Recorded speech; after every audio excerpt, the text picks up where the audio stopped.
بتائے ہم نے.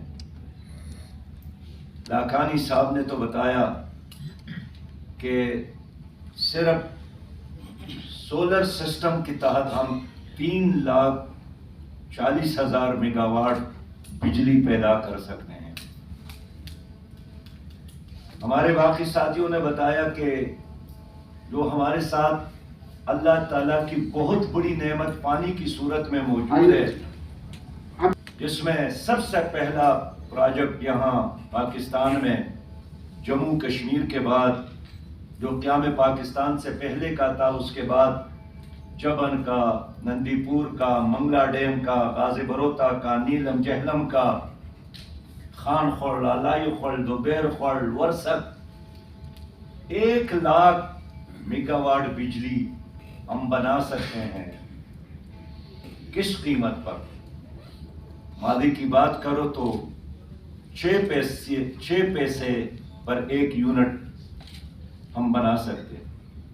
آج کی بات کروں تو تمام اخراجات کو ملا کر میری قوم کو معلوم ہونا چاہیے کہ 6 روپے اور 94 پیسے پر ہم 1 یونٹ بجلی بنا سکتے ہیں. لیکن اتنی بڑی اپرچونٹی کے باوجود پھر 1994 کے بعد IPPs کی طرف ہمارے لوگ چلے گئے. اور یہاں ساتھیوں نے بات بھی کی کہ خاص کر پیپلز پارٹی اور مسلم لیگ نے مسلسل ان معاہدوں کو نہ صرف قبول کر لیا ہے، بلکہ اس پر کوئی نظر ثانی بھی نہیں کی اور آنکھیں بند کر کے معاہدے کرتے رہے.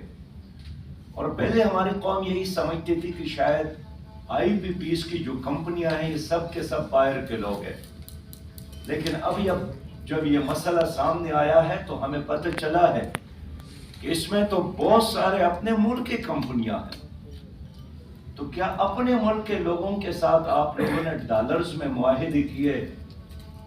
یہ اپنی قوم کے ساتھ ظلم نہیں ہے؟ اور میں نے بہت زیادہ کوشش کی کہ یہ معاہدے ہیں کیا،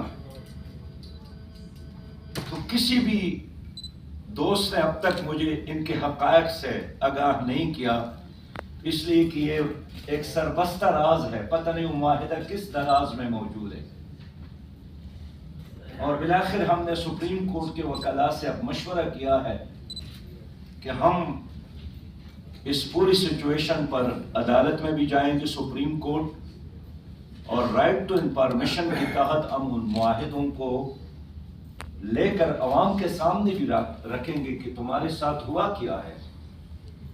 یہ تو ہر انسان کا حق ہے، پاکستانیوں کا حق ہے کہ ان کو معلوم ہو جائے کہ IPPs کے معاہدے میں کیا چیز طے ہوا ہے. اس لیے کہ میرے علم کے مطابق چند افراد ایسے ہیں جو پہلے دن سے جنہوں نے یہ معاہدے کیے ہیں وہ آج تک کسی نہ کسی شکل میں اہم پوسٹوں پر موجود ہے، اور ان کا نہ ٹرانسفر ہوتا ہے نہ تبادلہ ہوتا ہے. میں وقت کی کمی کی وجہ سے اور احترام کی وجہ سے ان کا نام لینا مناسب نہیں سمجھتا ہوں، لیکن وہ 6-7 افراد ہیں. حکومتیں بدلتی ہیں لیکن وہ لوگ اپنی کرسی سے یا اپنے اہم پوسٹوں سے نہیں ہلتے. میں سمجھتا ہوں کہ یہ معاہدے ہے کیا. اچھا، جو آڈٹ ہوتا ہے اس آڈٹ میں بھی جو رپورٹ ویب سائٹ پر موجود ہے ان معاہدوں کا کوئی تفصیل نہیں ہے.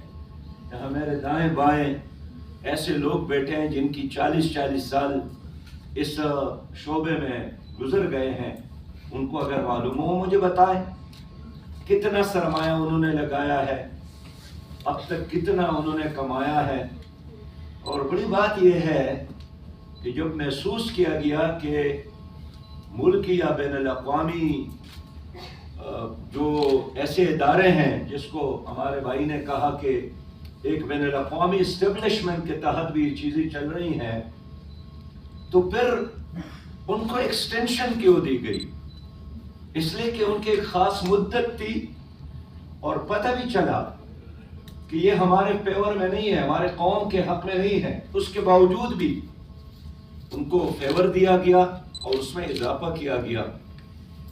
ہم اپنی قوم سے بات کرنا چاہتے ہیں کہ جب ملک میں کوئلہ موجود ہے تو باہر سے کوئلہ ایک کالا سونے کی قیمت پر کیوں خریدا جا رہا ہے؟ جب افغانستان میں کوئلہ موجود ہے تو پاکستان سے کئی ہزار کلومیٹر دور دراز سے کوئلہ کیوں درآمد کیا جاتا ہے؟ میں نے اپنے ایک ماہر بھائی سے پوچھا کہ اگر باہر سے کوئلہ لایا جاتا ہے اور پھر کراچی میں ٹرکوں میں ڈال کر اور ٹرین کے ڈبوں میں ڈال کر یہاں پہنچایا جاتا ہے ساہیوال، تو اس ٹرانسپورٹیشن پر جو خرچ آتا ہے وہ کون برداشت کرتا ہے؟ اس نے مجھے بتایا کہ 100% سیاسی فائدے کے خاطر قوم پر یہ بوجھ ڈالا گیا، ورنہ یہ پروجیکٹ سمندر کے ساحل کے قریب بھی بن سکتا تھا اور قوم پر بوجھ کم ہو سکتا تھا۔ میں اس لیے آپ لوگوں سے عرض کرنا چاہتا ہوں کہ یہ ایک بہت بڑی دہشت گردی ہے، معاشی دہشت گردی ہے،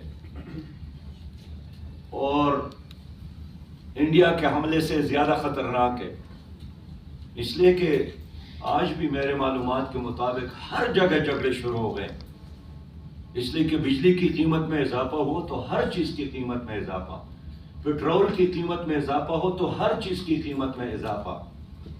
اب سولر، جس طرح ساتھی نے کہا کہ سولر سسٹم ہمارے ملک میں دیہاتی لوگوں نے خود اس کو پروموٹ کیا، حکومت نے اس کی کوئی حوصلہ افزائی نہیں دی۔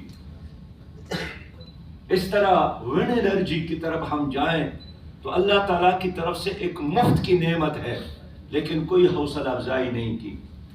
میں آخر میں یہی عرض کرنا چاہتا ہوں کہ ہم آپ لوگوں کی صلاحیتوں سے فائدہ اٹھانا چاہتے ہیں، اور میں چاہتا ہوں کہ یہ ہمارا کوئی آخری مجلس نہ ہو۔